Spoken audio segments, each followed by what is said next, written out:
ati sakalam rajjau yatha hirbrahmah yatpadaplavamekame hi bhavam bodhe sthitirishavatam vandeham tamasheshakarana param ramakhyamisham harim. Shri Ram Jaya Ram Jaya Jaya Ram Om Shri Ram Jaya Ram Jaya Jaya Ram Om Shri Ram Jaya Ram Jaya Jaya Ram Om Shri Ram Jaya Ram Jaya Jaya Ram Om Shri Ram Jaya Ram Jaya Jaya Ram Om Shri Ram Jaya Ram Jaya Jaya Ram Om Shri Ram Jaya Ram Jaya Jaya Ram Om Shri Ram Jaya Ram Jaya Jaya Ram Om Shri Ram Jaya Ram Jaya Jaya Ram Om Jaya Ram Jaya Jaya Ram Om Shri Ram Jaya Ram Jaya Jaya Ram Om Shri Ram Jaya Ram Jaya Jaya Ram Om Jaya Jaya Ram Om Jaya Jaya Ram Om Syavar Ramchandra ki jai Satgurunath Maharaj ki jai. Hari Om. There is a mantra in Shiva Sankalpa Suktam.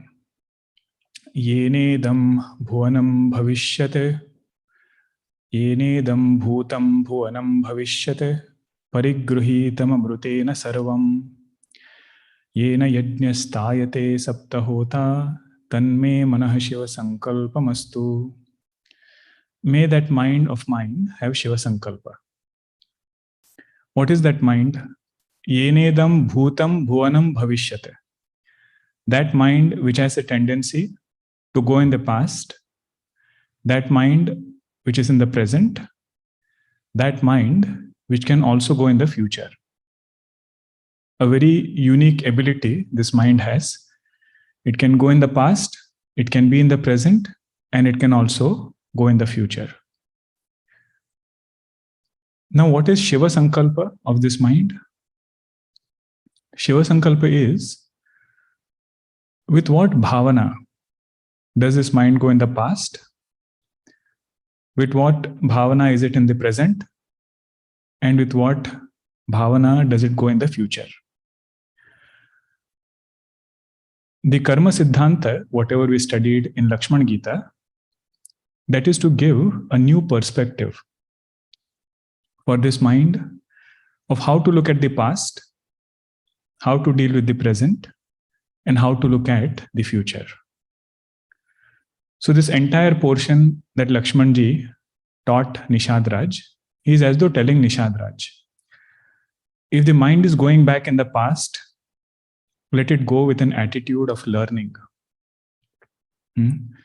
Past is something which will teach us many things, so it can go with the bhavana of learning from it. The whole part that we saw, that karmas alone present as paristithi, this is the main takeaway. That there is something to learn in the past, whatever we can get from it in a positive way. The most important part is, how do I deal with my present? On the strength of karma siddhanta, how do we deal with our present? So there it is said, whatever is there in the present is paristithi. That cannot be changed. But that paristithi, one can overcome by manastithi. Manastithi is much more powerful than paristithi. Means the bhavana with which mind is looking at the situation right now. That power of the mind is much more powerful than the fact which is presented by that situation. Paristithi is a fact. And more we accept it, easier it becomes to handle it. We are reflecting the applied side of Karma Siddhanta. Karma Siddhanta is not pessimistic. It is not fatalistic. It is even not optimistic. It's very realistic. It only says that paristithi has been created because of karma.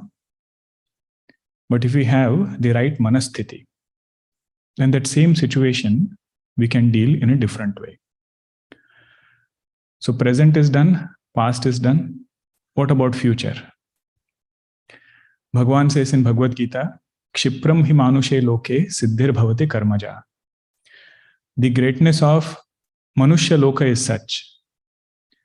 Wherever we start putting forth sincere effort, results in that direction are very quick.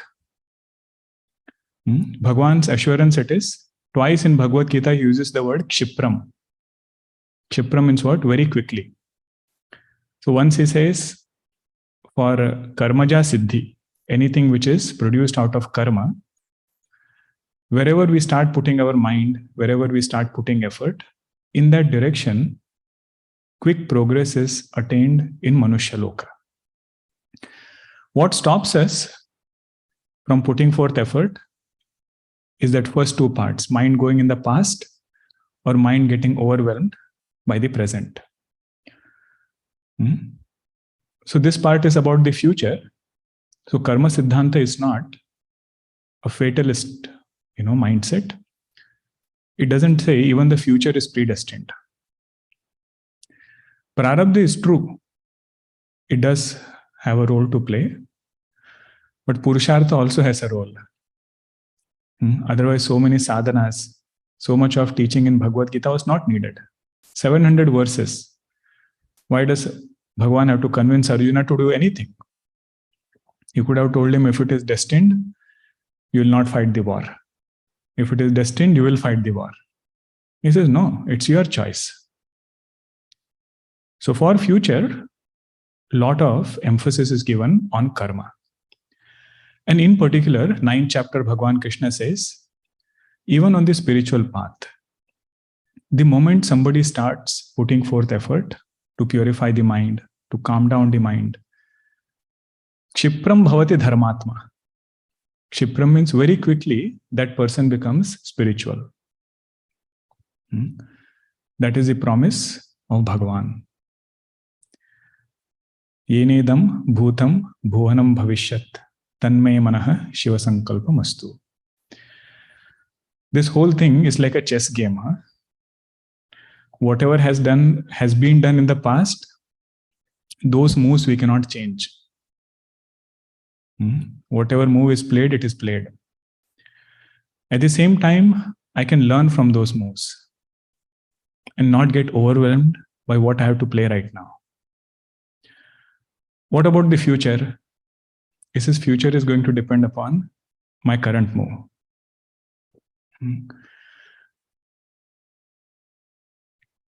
This is one way to look at Karma Siddhanta.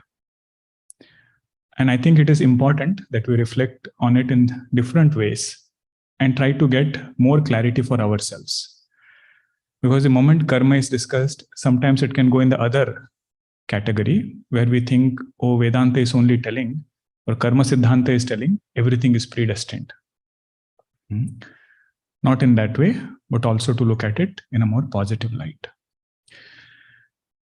Now, somebody who has lived a life like this, done sufficient of karma yoga, at some point, this sadhaka's mind quietens down.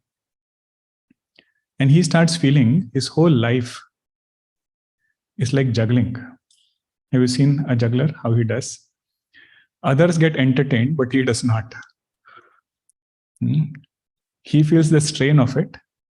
And he says, for how long is this going to go like that? Even if one ball is dropped, he again picks it up and is happy that everything is in order. That is like one paristithi, going out of hand. It is again brought. But still he feels that I'm still juggling things day in and day out. Is this going to continue forever? Day and night is passing by. Seasons are passing by. Years are passing by. Bhaja Govindam. Dinayaminyau sayam pratah shishira vasantau punarayatah kalah kridati. Time is sporting and life is passing by. He says, is this why we have taken a human birth? Or is there something more to look into? One who gets this question, he becomes the student of Advaita Vedanta. Until this point, a lot of things in his life is already taken care of by karma sidhanta. For any accomplishments which fall under the realm of karma, we really don't need Vedanta. Vedanta starts when karma siddhanta stops. Vedanta starts when whatever can be accomplished through karma, that person is not seeking anymore. That person comes to Vedanta. Then he appreciates a technique which is given by Ramana Maharshi and several other texts we see.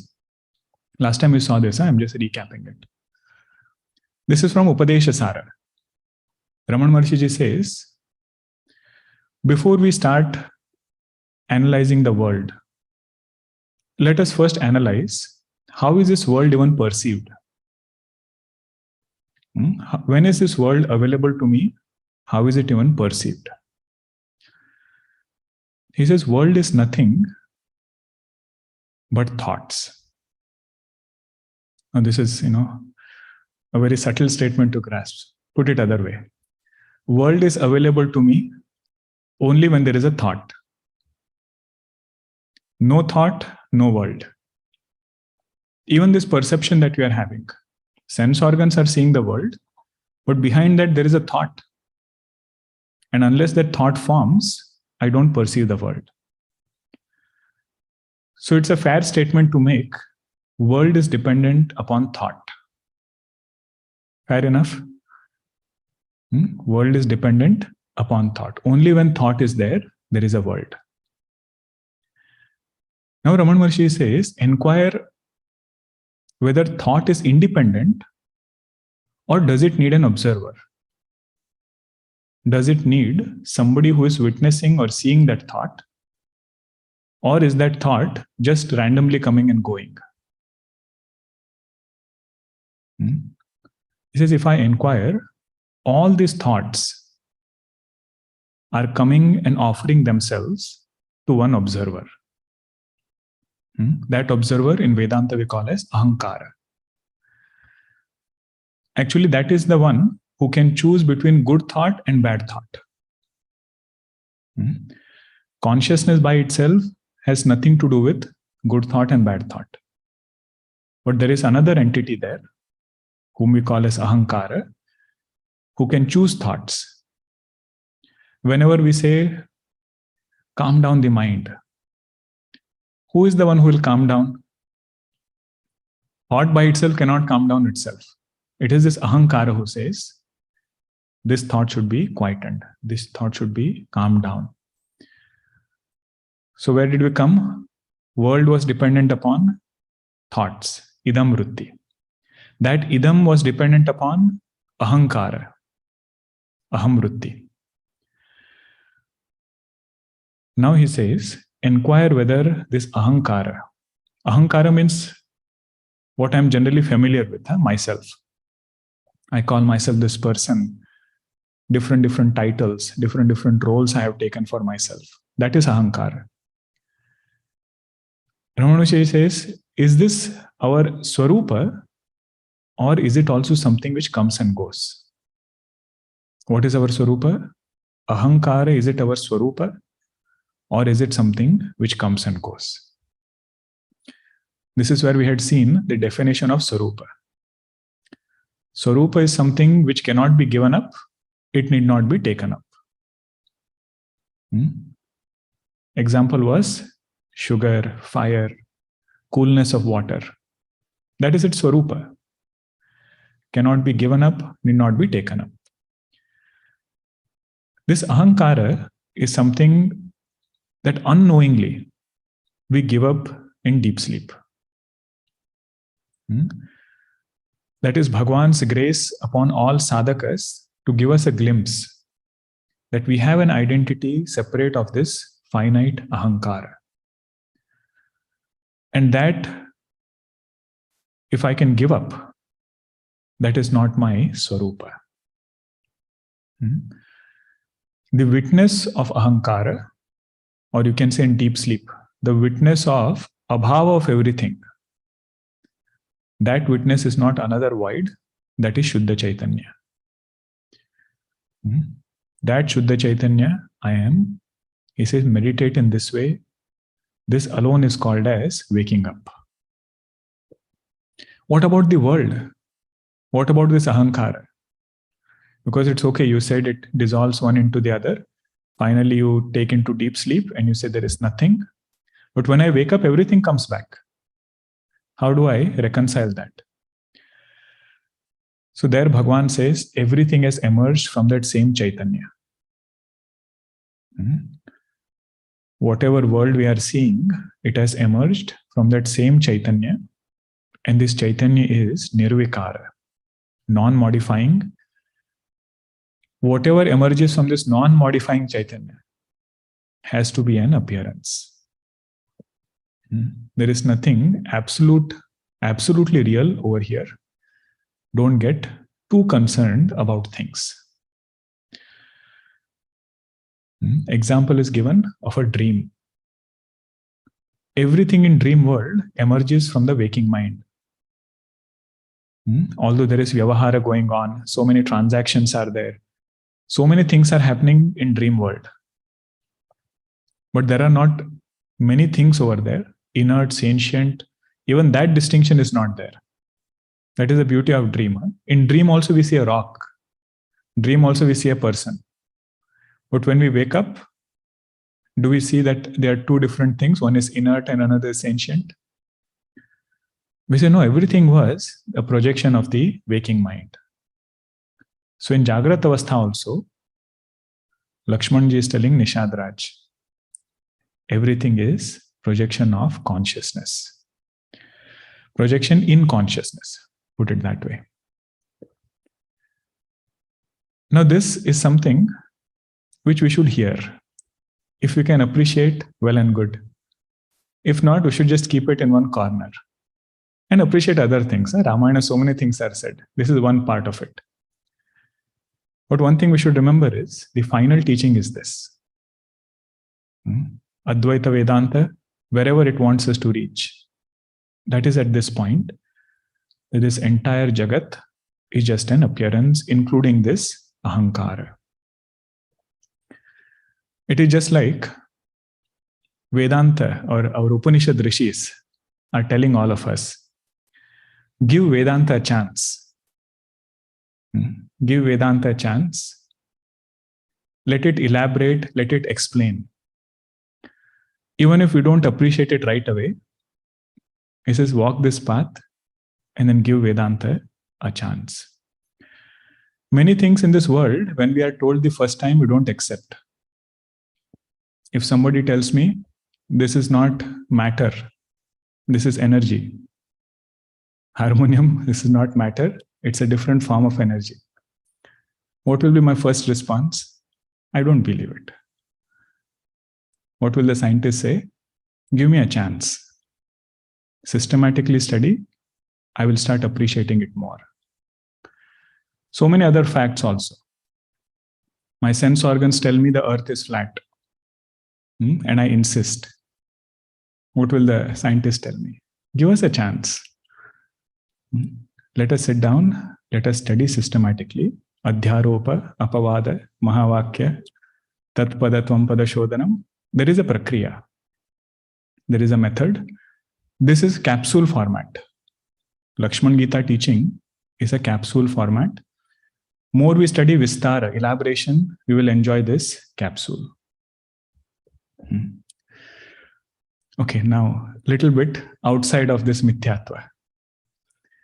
Vedanta does not outrightly dismiss this world as mithya only. Although that's a final teaching, there are several layers. And we should be comfortable in both waters. Nirguna discussion also and sadhana and saguna discussion also. So when it comes to the world, accepting vyavaharik reality, Vedanta is not criticizing the world. What Vedanta is criticizing is making the world as the goal. The whole part of Bhajagovindam, every shloka in Bhajagovindam is a hammering on this notion. Moha Mudgara, it is called, right? Mudgara means hammering. If some sadhaka feels something of this world is my goal, that is when Vedanta comes and tries to give a different perspective. But on the other hand, if somebody knows how to make this world as a means, making world as the means is the best way forward. And that is even encouraged. And we have seen this before, how we can make world as the means. Karma yoga is there, so many facets. Today we will see another facet. We had seen that whatever paristithi we get is of two types. One is dukkham, another is sukham. Paristithi has only two results. One is dukkham, another is sukham. Sorrow and joy. Now somebody, this, they have this philosopher's stone. Whatever you touch, they say it becomes gold. Alchemist. This person is somebody who can make use of even dukkham to grow. Great ability. Even dukkham he can use to grow within. Now what has dukkham have to do with growth? He said there are so many things. The immediate thing is remembrance of the Lord increases. Remembrance of the Lord increases if that person is a devotee. This is what the prayer of Kunti Mata was. We chant in Gita Dhyanam, right? Bhishma Drona Tata Jayadrata Jala. Last line is Kaivartaka Keshavaha. In that river, ferocious river, where there are different currents, whirlpools, so many things are there. Kunti Mata as though remembers later. Our boat crossed over because our boatsman was Bhagwan Krishna. Kaivartaka means boatsman. Kaivartaka was Keshavaha. He said, that is what I remember. All difficult times, may I remember you. And it does happen that way. If a person is devoted, we don't have to go too far behind. Last few years, how much our sadhana changed just with these difficulties that were faced. So many people started discussing Shastra. So many started new chanting. Different routine came just because of some challenge which was presented in front. Second facet is the one who goes through difficulty can appreciate other person's difficulty. Compassion manifests in that person's heart very naturally because he knows what it means to go through that phase. That is also one side of dukkham, where he can feel. And there are so many other facets which we see in our day-to-day life that I have gone through this before. How will that person help from my learning? Right? If somebody has always aced exams, he will never appreciate what it means to not do well in an exam. But if somebody has gone through it, that person knows precisely how this other person is feeling. That's the second takeaway. And the last one is, if dukkham comes, all of us feel in our experience that it has left us stronger. When that person comes out of it and then looks back, he feels there was something Bhagwan wanted to teach and he has left us stronger. If you see the entire Vanavasa of Pandavas, never even once do they complain about hardships of forest life. Second Vanavasa, because they've already done it once. First time when they go, when Pandu is there during that time, once you go through something, second time that same thing doesn't appear that difficult. So it leaves us stronger. What was this part about? How to do upayoga of dukkham. See, Vedanta is not only dismissing world as mithya. That is one part of teaching. Another part is this, that if dukkham comes, Bhagavad Smriti increases. Sensitivity towards others increases. And last one is, leaves us stronger. What about sukham? What about joy? Joy also, there is upayoga.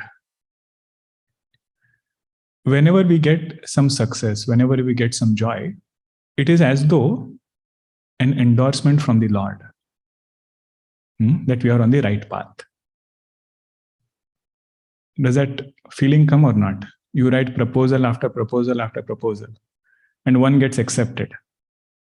That gives a new sense of confidence within that I am headed in the right direction.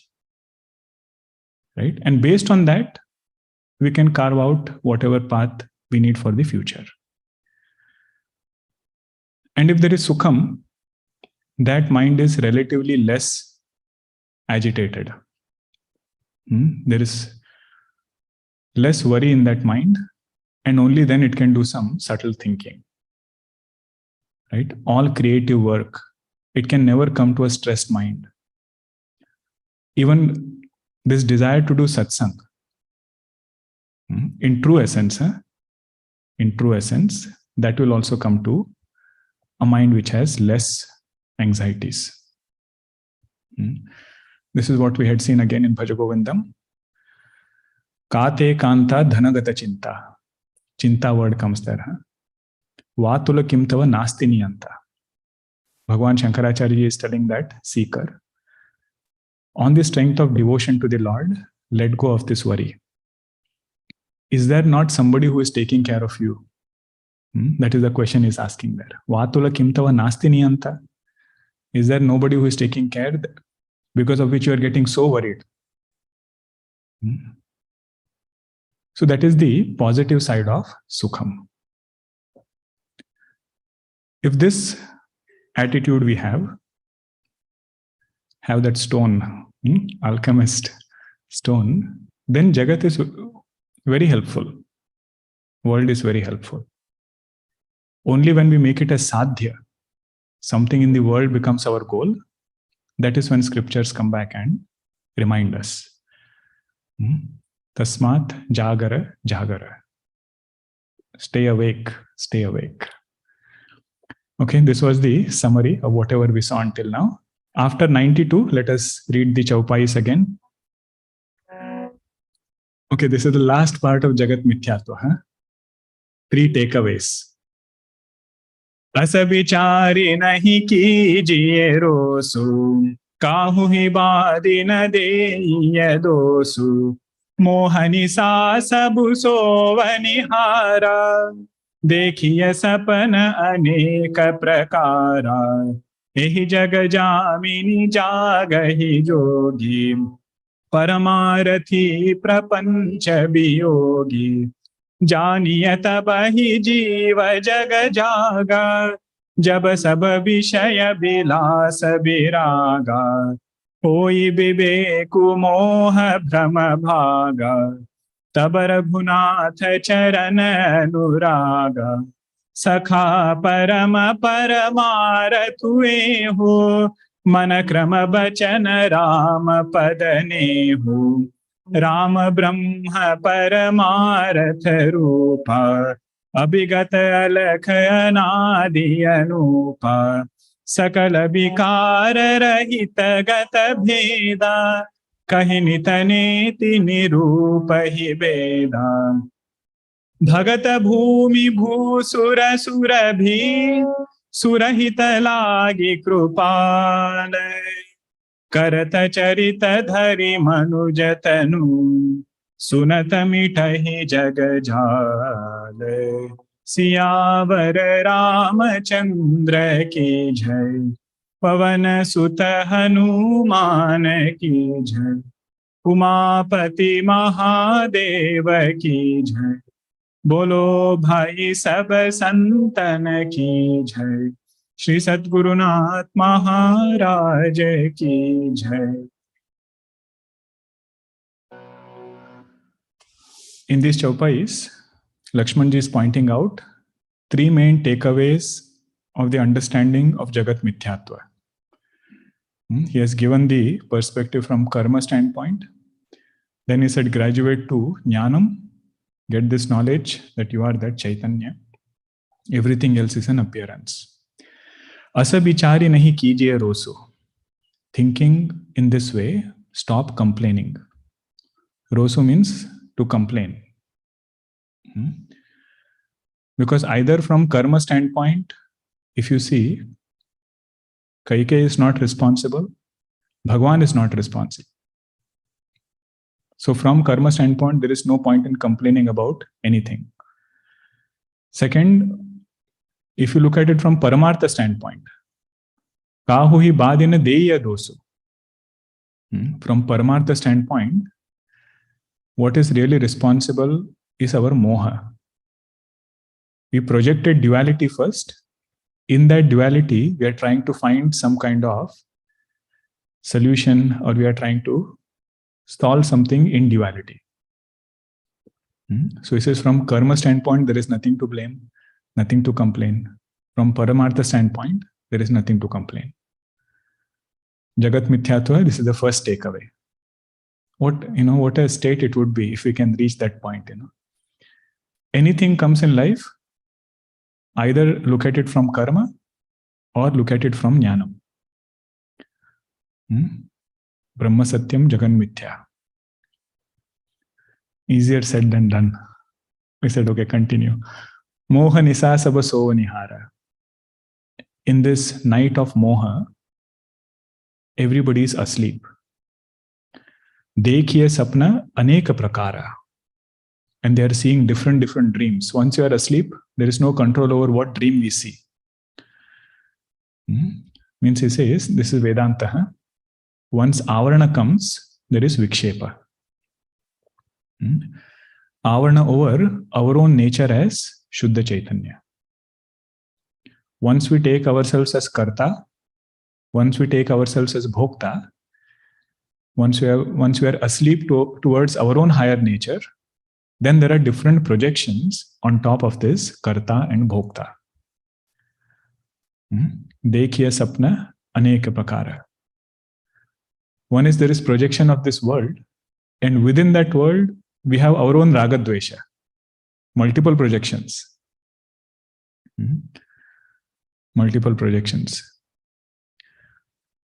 But is everybody asleep like this? Or are there few people who are awake? He says, no, not everybody is asleep. Ehi jaga jamini jagahi jogi. In this star-studded, moon-lit night, where everybody is asleep, Jamini means that. But there are few people who are yogis. They are awake. They are awake to their own higher nature. They never get deluded because they are perceiving the world.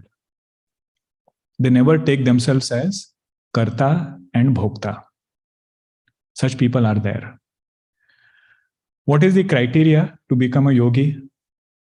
Jatilo mundi lunchita keshah kashayambara bahukruta veshah. He says, no, that is not the criteria. Having a jata, wearing some kind of separate attire, robes. He says, no, that is not the criteria. What is the criteria? Next chaupai. Next part of the chaupai. Paramarathi prapancha biyogi. One who wants vidya is called as vidya arthi. He becomes vidyarthi. One who wants dhanam is called as dhanarthi. In Vishnu Sahasranam, Phalashruti, all these words come. So one who wants parama will become paramarthi. That is this person. He doesn't want anything of this world. He wants that absolute truth, Paramarathi. The one who wants this, only that person will get. Yame vaisha vrunute tena labhyaha. The one who seeks this truth wholeheartedly, that person will accomplish it. And to some extent, he should have some Vairagya. Paramarathi prapancha biyogi. Goswamiji said that during Dhanush Prasanga, all the kings tried to lift that bow, but they were unable to lift it. And their condition became laughable. How laughable was it? If there is a spiritual seeker and he doesn't have Vairagya, how laughable that would be. This is like that was the condition of all other kings. So that criteria is given here. Two things should be there minimum. One is he should seek Paramartha exclusively. Second is he should have Vairagya. Little bit of introvertedness. Janiya tabahi jiva jaga jaga. How do we know that this person has woken up? Know that this person has woken up if jaba saba vishaya bilasa viraga. If he gets Vairagya from enjoying sense objects. Vilasa means to sport, to enjoy. It is not said Vishaya Viraga, Vishaya Vilasa Viraga, because objects might be there around him. If Vilasa Vritti is there, it says that and Brahmakara Vritti cannot go together. Means how do you know that this person has woken up from dream? That he has Vairagya from all the objects of dream. Like that, how do we know a person has woken up from Jagat Jagat? That person has Vairagya from enjoying the objects in Jagat Jagat.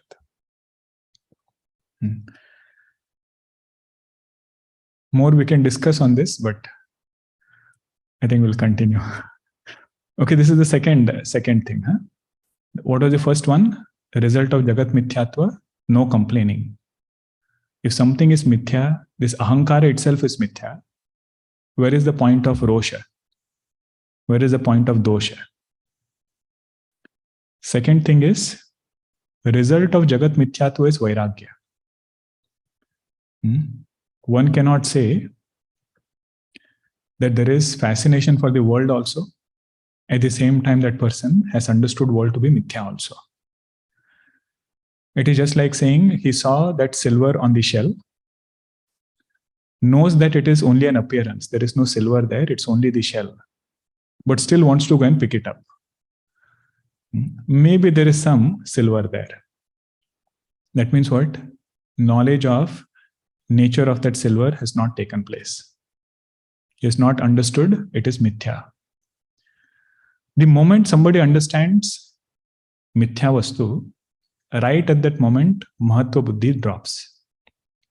Mahatva buddhi means importance. Two levels of Vairagya, right?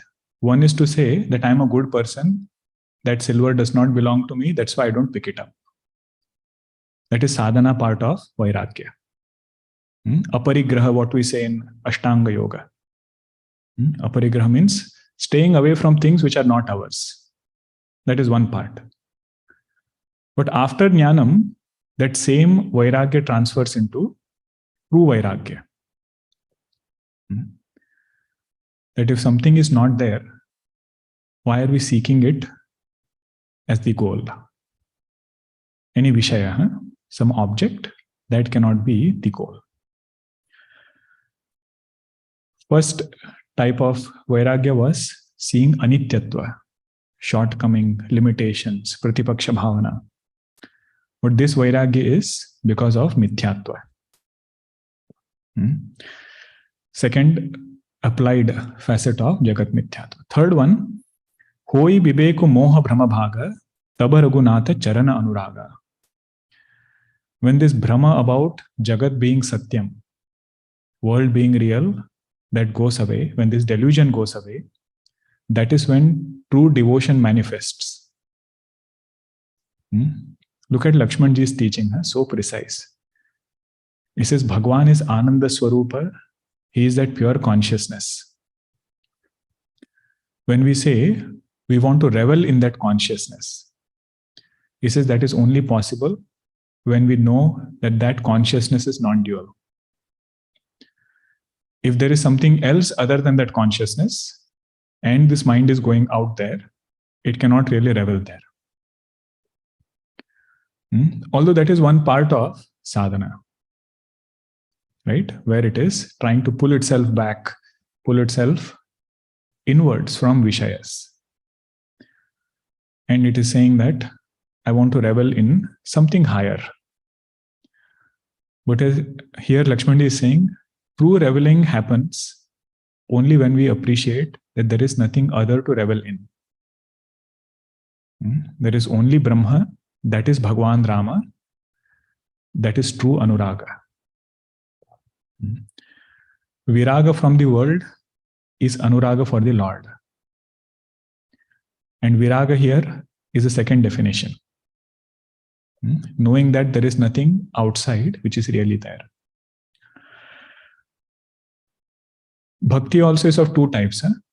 One is called as sadhana bhakti, another is called as siddha bhakti. This is siddha bhakti. He does not see Bhagwan as different from himself. If there is only one thing and that is Bhagwan, he says, where is this upadhi? This conditioning itself is not there. This world is also not there. Knowing Bhagwan as paroksha, different from us, that also has a lot of beautiful results. In our one satsang we were seeing, Swami Vidyaranya Swamiji, Panchadashi, and that was the satsang. He says, if we appreciate God is, Bhagwan asti, that itself will remove a lot of papa from our life. Buddhi pura kritam papam nashyati. Whatever wrong tendencies might be there, that will be removed, and this person will be saved from going into wrong tendencies. But this bhakti is one notch up, where he appreciates that my Lord Rama, my Lord Shiva, my Lord Krishna is that absolute truth. Shiva Tattva is never different from me. In that Lord Shiva, this person revels. Taba Raghunatha Charana Anuraga Sakha Parama Paramartha Ehu Manakrama Bachana Rama Padanihu. Lakshman Ji is telling Nishad Raj, this is Paramartha. With all your mind, put forth effort to abide in this truth. This is the nature of Bhagwan Rama. This is what one should hold on to. Now he says, who is Bhagwan Rama? What had Nishad Raj told him when he introduced his doubt? He said, Bhagwan, I just saw him. He was living in that palace. He had all that beautiful bedding, night lamp was there, diffused lighting. Everything was there. And he is the son of Dashrath Maharaj. People loved him so much. And he has been sent into the forest. That was Nishad Raj's definition of Bhagwan Rama. Look at what Lakshmanji's definition is. He says, Rama Brahma Paramartha Rupa. Bhagwan Rama is that Shuddha Chaitanya. He is that infinite consciousness. Paramartha, that is real nature of Bhagwan Rama. Abhigata. He is not known through sense organs. Nishad Raj understood. He is not having a doubt at this point that I am seeing Bhagwan sleeping right there. And what are you saying that? He is not known through sense organs. He says that is his Leela Vigraha. That same consciousness, when it takes avatara, that has become my Bhagwan Rama. He is able to reconcile both. Otherwise, imagine, how will he understand Abhigata? Staying right next to Bhagwan Rama, he has to appreciate that teaching. Alakha, it cannot be indicated. That consciousness, because it doesn't have attributes, how will you indicate it? Through words. Anadi means it is eternal, is not born, doesn't die, no modifications. And Anupa, incomparable. Cannot give an example for Brahma. Possible? What example can we give? Sometimes space example is given. Brahman is like space. It's an example.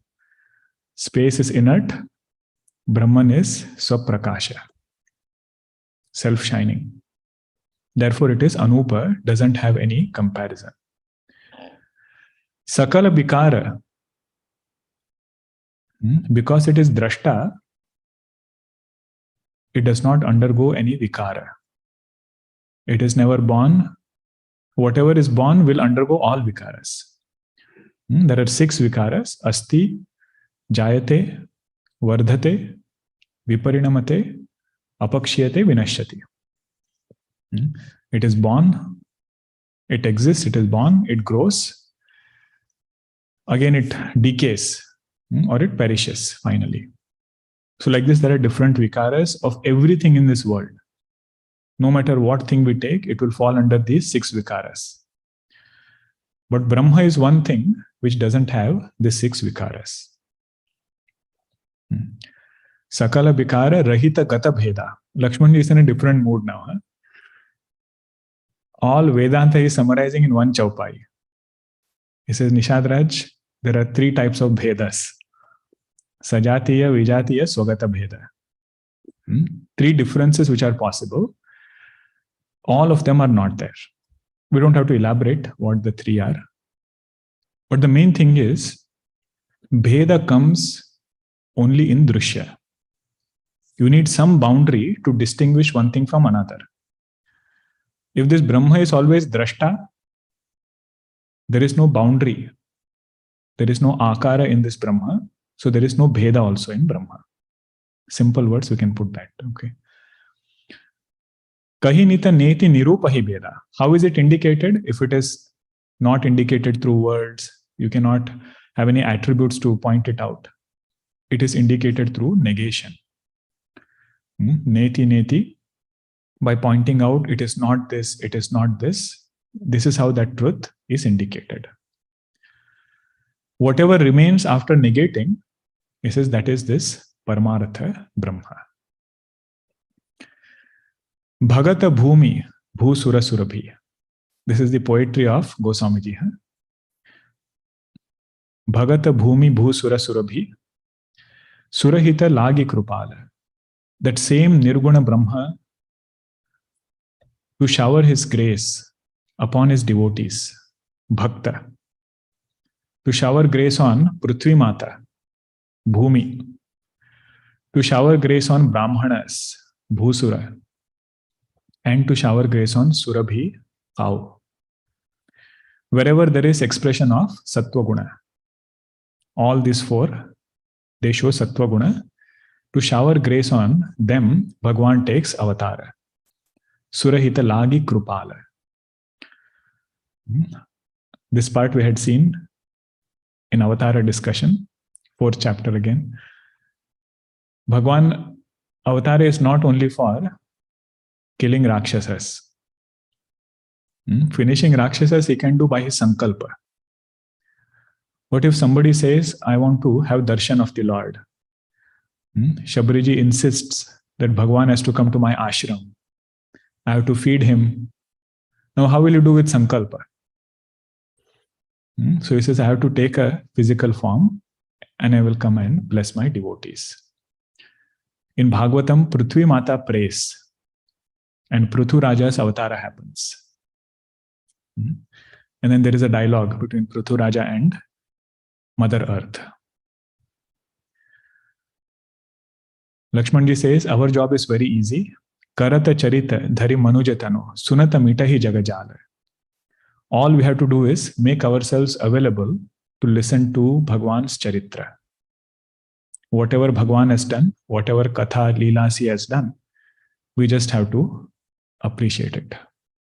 With this, whatever samsara is there, all of that can be crossed over. With this, Lakshman Geeta concludes. Bird's eye view on what were the main topics. It all started with Bhagwan coming to Shrungaberpur and taking a dip in Gangaji. There we saw the importance of achara. How conduct in life, having a life full of shraddha, personality which is filled with faith, how much of a positive impact it can have on that sadhaka. Although if mind is not aligned with certain things, that achara has the ability to influence vichara. Just conduct.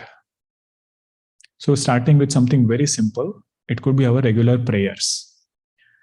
Even if mind does not want, making sure that we take out time for it. That achara will bring influence on our vichara. Then Bhagwan went and met Nishad Raj. He said, Deva dharani dhanu dhama tumhara, main janu niche sahita parivara. Showed the ideal bhava of a trustee. Bhagwan, you have blessed us with many things, but really speaking, all of that belongs to you. I'm only taking care of them. And Bhagwan says, Kahevu Satya. This is the truth. He doesn't say, Nishad Raj, it's your greatness. This is the truth. Everything really belongs to me. One should live like a nyasi. One who does nyasa very well is called as sannyasi. That part was covered under Nishad Raj approaching Bhagwan. Then all the things that we saw in Nishad Raj, his seva bhava. He does not ask Bhagwan what he wants. He has so much of tuning with Bhagwan that he anticipates what would Bhagwan want. Lakshman Ji is already giving him protection. He says, it is my duty to protect the Lord. So he places everybody there. So how should seva bhava be? All that part was covered there. Then he asked his question, 3 causes for 1 result. Bhagwan, karma, and Kaikeyi. Then Nishad Raj guided him. Lakshman Ji guided Nishad Raj. He said, don't have 3 independent causes for 1 result, come to karma. And through that, if somebody has lived a life of karma, karma sidhanta, karma yoga, brought Bhagwan's grace into that equation. Remember that equation, right? 2 plus 2 equals 4. Left hand side karma, right hand side karma, but always plus grace. One who has lived like that, that person will graduate to the next level of jnana. From jnana standpoint, other than Brahma, everything is an appearance. And that pure consciousness is Bhagwan Rama. In this way, Lakshman Ji concludes his teaching. Okay. Now we have one more session before we pause for our Thanksgiving break. And the next beautiful portion that is going to come is Kevat Prasanga. So I'm caught up in between now. Where to pause before Thanksgiving? Let us see if we can pause just before that, or if we can continue, we'll do it in the next session. Okay. We'll do our Nama Sankirtanam.